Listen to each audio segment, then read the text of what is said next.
Hello friend, कैसे हैं आप सब। आई होप कि आप सब अच्छे होंगे, मस्त होंगे और अपने अपने घरों में मन लगाकर पढ़ाई कर रहे होंगे।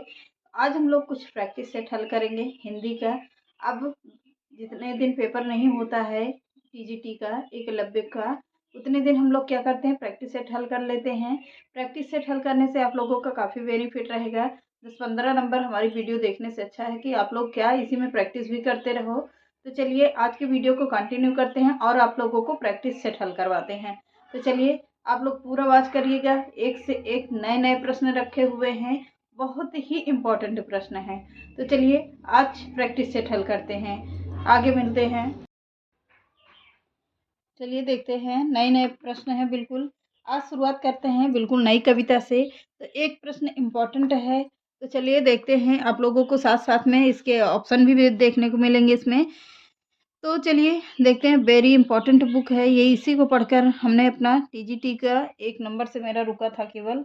बाकी प्रश्न बहुत अच्छे हैं। तो आप लोगों को झूठ या फेक वीडियो हमको नहीं पसंद है देना, क्योंकि एक टीचर ही फेक वीडियो बनाएगा तो आगे का क्या होगा, कुछ नहीं हो सकता किसी का। तो चलिए देखते हैं। ये वेरी इंपॉर्टेंट है, बुक्स बहुत इंपॉर्टेंट है, एक एक प्रश्न इंपॉर्टेंट है।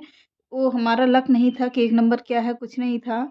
बट देखते हैं कि क्या होता है। तो चलो आगे का प्रश्न देखते रहना। नई कविता पत्रिका का प्रकाशन आरंभ हुआ था, कब हुआ था ये पूछ रहा है। सन 1953 में हुआ था, सन 1954 में, या 55 में, या 56 में। कब हुआ था देख लीजिएगा कि यूपी पीजीटी 2009 दिल्ली और केबीएस में 2015 में भी पूछा गया प्रश्न है। बिल्कुल ट्रेंडिंग में प्रश्न है ये। तो कब पूछा गया था ये, 15 और 9 में। तो प्रश्न इम्पोर्टेंट है। तो क्या हुआ, कितना में हुआ है, 1954 में। नई कविता पत्रिका का प्रकाशन कब हुआ था, 1954 में हुआ है। अगला देखते हैं प्रश्न, नई कविता की प्रमुख प्रवृत्ति क्या थी है। नई कविता की प्रमुख प्रवृत्ति है क्या है, तो क्या है इसमें देखते हैं। बौद्धिकता का प्राधान्य है, या यथार्थवाद का अति आग्रह है, कुंठा, निराशा, संदेह की अभिव्यक्ति है, या उपरोक्त सभी है। तो क्या पूछ रहा है, उपरोक्त सभी है। बौद्धिकता का प्राधान्य है, यथार्थवाद का अति आग्रह है, कुष्ठा, निराशा, संदेह का अभिव्यक्ति है, उपयुक्त सभी होगा। वेरी इंपॉर्टेंट प्रश्न है, पूछा गया है सीजीआई पीजीटी में 2012 में पूछा गया प्रश्न है। आगे देखते हैं, दिख रहा होगा कि नहीं दिख रहा। आगे देखिए, कैलाश वाजपेयी की साहित्य अकादमी पुरस्कार से सम्मानित काव्य कृति है। कैलाश वाजपेयी की साहित्य अकादमी पुरस्कार से सम्मानित काव्य कृति है। देहांत से हटकर, महास्वप्न का मध्यांतर, हवा में हस्ताक्षर, पृथ्वी का कृष्ण पक्ष। क्या है, हवा में हस्ताक्षर है। सी ऑप्शन है, बिल्कुल इम्पोर्टेंट है। तो आप लोगों को व्याख्या भी इसी में करते हुए चलिएगा। कैलाश वाजपेयी की काव्य हवा में हस्ताक्षर 2009 ईस्वी में हिंदी साहित्य अकादमी पुरस्कार प्रदान किया गया है। कैलाश वाजपेयी की अन्य रचनाएं हैं संक्रांत, देहांत से हटकर, तीसरा अंधेरा, महास्वप्न का मध्यांतर, तथा पृथ्वी का कृष्ण पक्ष। ये सारी रचनाएं किसकी हैं, कैलाश वाजपेयी जी की हैं। आगे का प्रश्न देखिए, पूरा पुरातनता, यह निर्मोक सहन करती न प्रकृति पल एक। यहाँ निर्मोक से अभिप्राय क्या पूछ रहा है, निर्मोक से अभिप्राय क्या पूछ रहा है। सांप के शरीर पर लिपटी हुई केचुली, निष्ठुर आघात, नितांत आवश्यक भार, निक निकंपापन। क्या होगा, तो क्या पूछ रहा है। काफ़ी दिन से प्रैक्टिस नहीं दिया था आप लोगों को, हैबिट छूट गई है थोड़ी बहुत, बट हम खुद करते हैं इसलिए आप लोगों को भी करवा रहे हैं। UP PCS degree college exam में 2008 में पूछा गया प्रश्न है। पुरातनता का निर्मोक, सहन करती प्रकृति एक पल। यहाँ निर्मोक से अभिप्राय सांप के शरीर में लिपटी हुई केचुली से है। अर्थात पहला ही ऑप्शन सही मारा। इसमें ऑप्शन लिखा हुआ है लेकिन आपको लोगों को व्याख्या देना है, तो इसलिए इसमें पूरा व्याख्या भी देते हुए चल रहे हैं। आगे देखिएगा, आगे का प्रश्न, इनमें से साठोत्तरी कवि कौन है। यानी कि 60 कविता में एक कवि कौन सी है, 60 कविता की एक क्या थी, 60 कविता इकट्ठी लिखी गई थी, तो उसमें के कवि कौन है? उसमें 60 कवियों होंगे, तो जयशंकर प्रसाद हरिऔध, आलोक धनवा, शांति प्रिया द्विवेदी। ये भी एग्जाम कब पूछा गया है? 2013 में पूछा गया है, डिग्री कॉलेज एग्जाम में पूछा गया है। आलोक धनवा साठोत्तरी कवि, आलोक धनवा द्वारा रचित प्रथम काव्य है दुनिया रोज बनती है, जनता का आ, आदमी, गोली दागो पोस्टर, कपड़े के जूते हिंदी की प्रसिद्ध कविताएं हैं। तो कौन सा होगा? सी ऑप्शन बिल्कुल सही ऑप्शन है, आलोक धनवा पुस्तक है। अगला देखते हैं, आगे का प्रश्न, शंबुक वध के रचनाकार हैं कौन है? धर्मवीर भारती हैं, जगदीश गुप्त हैं, भारत भूषण अग्रवाल हैं, प्रभाकर माचवे हैं। तो कौन है? जगदीश गुप्त हैं। जगदीश गुप्त शंबुक वध के रचनाकार। अब इनकी पूरी डिटेल देख लेते हैं।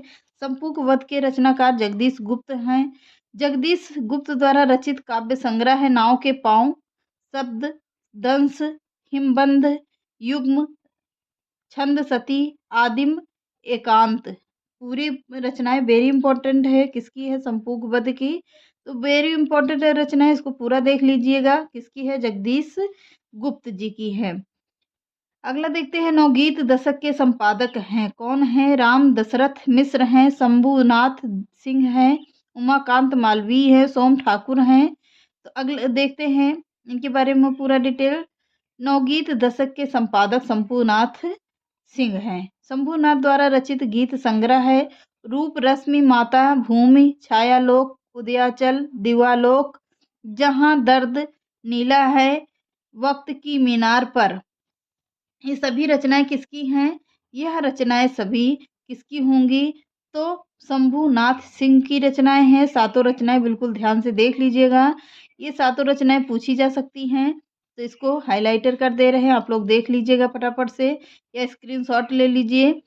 इनमें से कौन सा कवि नकेववाद से जुड़ा है? नकेनवाद से कौन सा कवि जुड़ा हुआ है? केसरी कुमार, केदारनाथ सिंह, नरेश मेहता, केदारनाथ अग्रवाल। तो कौन जुड़े हुए हैं? कि नरेश मेहता जी जुड़े हुए हैं। आगे देखते हैं,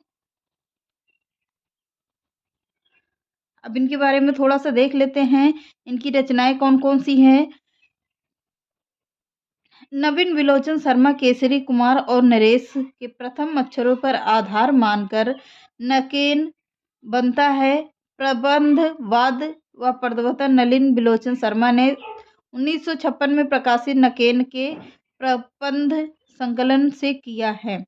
इनका पूरा ज़्यादा इम्पोर्टेंट नहीं है, फिर भी चलिए एक नज़र मार लिए थे, कोई बात नहीं।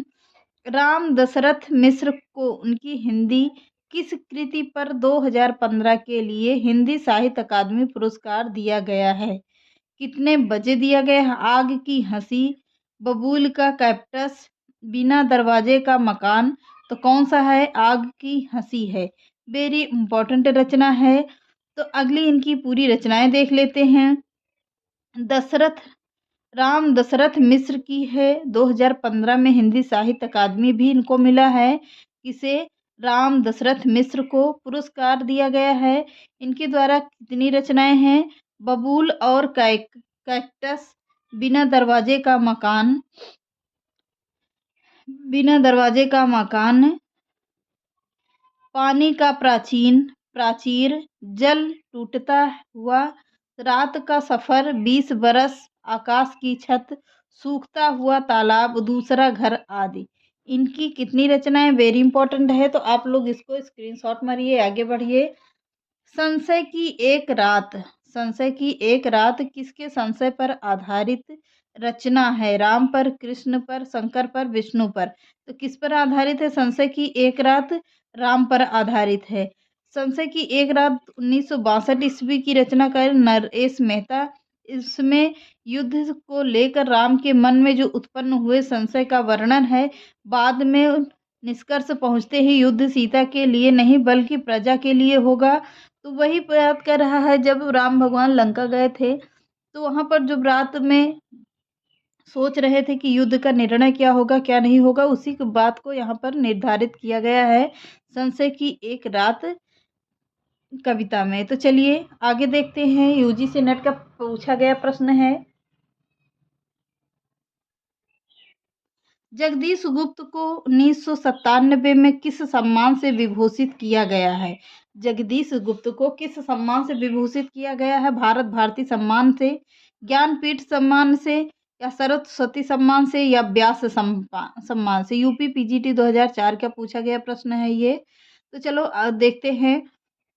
जगदीश गुप्त को 1997 में भारत भारती पुरस्कार से सम्मानित किया गया है। डॉक्टर गुप्त हिंदी साहित्य की नई कविता के प्रमुख कवि थे। उन्होंने सन 1954 में नई कविता नामक पत्रिका का संपादन किया था। अब इनकी रचनाएं कौन कौन सी हैं? नाव के पाँव हैं, शब्द दंश है, हिम बिंद है, युग्म है, छंद सती है, गोपा गौतम है, बोधि वृक्ष है, संबूक आदि डॉक्टर गुप्त की अन्य प्रमुख काव्य कृतियां हैं। इतनी कृतियां किसकी हो गई? डॉक्टर गुप्त की हो गई, यानी जगदीश चंद्र गुप्त की हो गई। आगे देख लेते हैं। निज के ही उन्मादक परिमल के पीछे धावित हो कर वक्तव्य का तात्पर्य है। अब इनसे अब रिलेटिव देख ले, ऑप्शन देखिए।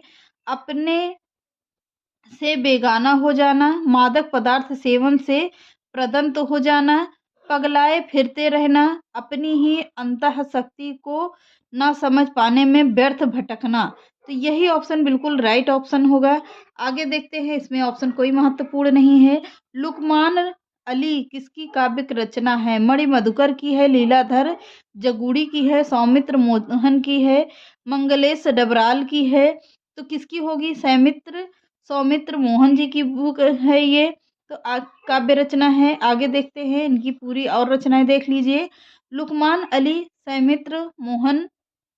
सौमित्र मोहन की काव्य रचना है। इनके काव्य कृतियां हैं निषेध, पहचान, चाकू से खेलते हुए, जबकि मंगलेश डबराल ने पहाड़ पर लालटेन तथा लीलाधर जगूड़ी ने नाटक जारी किया था नामक काव्य कृति है।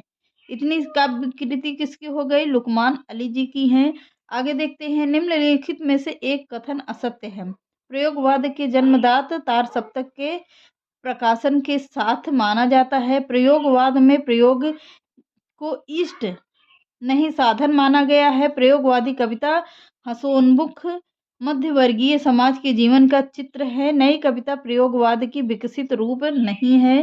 तो कौन सा है? बिल्कुल डी ऑप्शन सही है। आगे देख लेते हैं। प्रतिबंध कविता के जनक हैं श्याम परमाल हैं, अरुण कमल हैं, प्रभाकर माचवे हैं, परमानंद श्रीवास्तव हैं। दिल्ली केबीएस में पूछा गया प्रश्न है ये।